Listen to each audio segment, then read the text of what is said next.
பரலோக கவனத்தை ஈர்க்க வேண்டுமா? எப்படி நாங்கள் பரலோக கவனத்தை ஈர்க்க முடியும்? பரலோக கவனத்தை ஈர்க்க வேண்டுமென்றா எமது வார்த்தையினால, நம்முடைய செயலினால, நம்முடைய வாழ்க்கையினால நம்ம கர்த்தரை பிரியப்படுத்துற வேளையில கர்த்தருடைய கவனம் எங்கள் மேல திரும்பும். இந்த கதையை கேட்டு பாருங்க, உங்களுக்கு நிச்சயமா புரியும். இப்போ நாங்கள் பார்க்க போகிறது சகேயு என்பவரை பற்றி. அவர் தன்னுடைய ஊரில் வரி வசூலிக்கிற ஒரு தலைவராக இருந்தார். அவர் அளவுக்கு அதிகமாக மக்கள்கிட்ட வரி வசூலிக்கிற ஒருத்தராயும் மக்களாக ஒரு வெறுத்து தள்ளப்பட்ட ஒருத்தராயும் இருந்தார். அப்போ அந்த ஊருக்கு ஒரு நாள் இயேசு மக்களை எல்லாம் பார்க்க வேணும் என்று வந்து கொண்டிருந்த நேரம் சகேயு அதை கேள்விப்பட்டான்.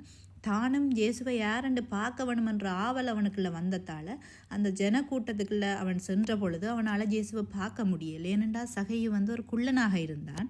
அப்போ நான் இந்த மரத்தில் ஏறி நின்று இயேசுவை பார்த்தா அவரை பார்க்கலாம் என்று சொல்லி பிளான் போட்டு அந்த மரத்துக்கு மேலே ஏறி நிற்கிறான். அப்போ இயேசு அதால் வந்த பொழுது சகேயு மரத்தில் இருக்கிறத பார்த்து அவன் தன்னை காண வேண்டுமென்ற உள்ளத்து வாஞ்சிய கர்த்தர் மாத்திரம் அதில் அறிஞ்சார். அப்போ கர்த்தர் மரத்துக்கிட்ட சகேயுவே இறங்கி வா, நான் உன்ற வீட்டில் தங்க வேணும் என்று சொல்கிறார். இதை கேட்ட சகேயுவுக்கு சந்தோஷம் ஒரு பக்கம், அதிர்ச்சி ஒரு பக்கம். ஏன்னா ஊரில் இருக்கிற எல்லாருமே அவனை ஒரு எதிராகத்தான் பார்த்தாங்க.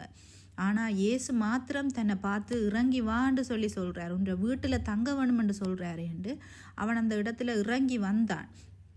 மக்கள் எல்லாரும் முறுமுறுத்தாங்க, இவர் என்ன பாவின்ற வீட்டில் தங்க போகிறாரு என்று. அவன் இயேசுவை தன்னுடைய வீட்டுக்கு அழைத்து சென்று அவன் அந்த இடத்திலேயே ஆண்டவர் சொன்ன அந்த வார்த்தையை கேட்ட அந்த இடத்திலேயே அவன் மனம் மாறுகிறான். மனம் மாறி சொல்கிறான், ஆண்டவரே, நான் அளவுக்கு அதிகமாக மற்றவர்கள்ட்ட வரி வசூலித்திருந்தா 4 மடங்காக திருப்பி கொடுக்குறேன், என்னுடைய சொத்தில் பாதியை நான் ஏழைகளுக்கு கொடுக்குறேன் என்று ஆண்டவருடன் அந்த இடத்துல வச்சே சொல்கிறார். இன்றைக்கு இந்த வீட்டுக்கு மீட்பு உண்டாயிட்டுன்னு சொல்கிறார். நாங்களும் எங்களுடைய பாவங்களில் இருந்து இறங்கி வந்தோமாக இருந்தால் தடைப்பட்டு நிற்கிற ஆசீர்வாதங்கள் எங்களுக்கு ரெண்டத்தனையாக கிடைக்கும். எவ்வளவோ ஆசீர்வாதங்களை கர்த்தர் எங்களுக்கு தருவதற்கு காத்து கொண்டிருக்கிறார். எங்களுடைய பாவங்கள் எங்களால் மனமாற முடியாமல் இருக்கிற சந்தர்ப்பங்கள் தான் அவற்றை தடுத்து வச்சிருக்குது. நாங்களும் மனமாறி கர்த்தருக்குள்ள வாழ்ந்தோமாக இருந்தால் நாங்கள் ஆசீர்வாதமாக இந்த உலகத்தில் வாழலாம். சோர்ந்து போகும் நேரங்களில் மார்போடு அணைத்து கொண்டீரே, சோர்ந்து போகும் நேரங்களில் மார்போடு அணைத்து கொண்டீரே, கண்ணீரை கணக்கில் வைத்தீரே, ஆறுதல் எனக்கு தந்தீரே. அப்பா, கண்ணீரை கணக்கில் வைத்தீரே, ஆறுதல் எனக்கு தந்தீரே. எத்தனை அன்பு என் மேல், எத்தனை பாசம் என் மேல், எத்தனை அன்பு என் மேல், எத்தனை பாசம் என் மேல். இதற்கு ஈடு என்ன தருவேன், இதற்கு ஈடு என்ன தருவேன், இதற்கு ஈடு என்ன தருவேன், இதற்கு ஈடு என்ன தருவேன்.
சித்தம் செய்திடத்தான் ஒரு வாழ்வுதான் உமக்காகத்தான் இசையா உம் சித்தம் செய்திடத்தான்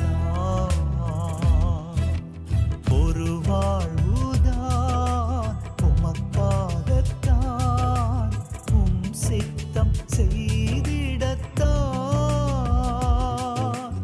ஒரு வாழ்வுதான் உமக்காகத்தான் உம் சித்தம் செய்திடத்தான் உம் சித்தம் செய்திடத்தான் உம் சித்தம் செய்திடத்தான் நான் வாழ்வது உமக்காக உமது ஊழியம் செய்வதற்காக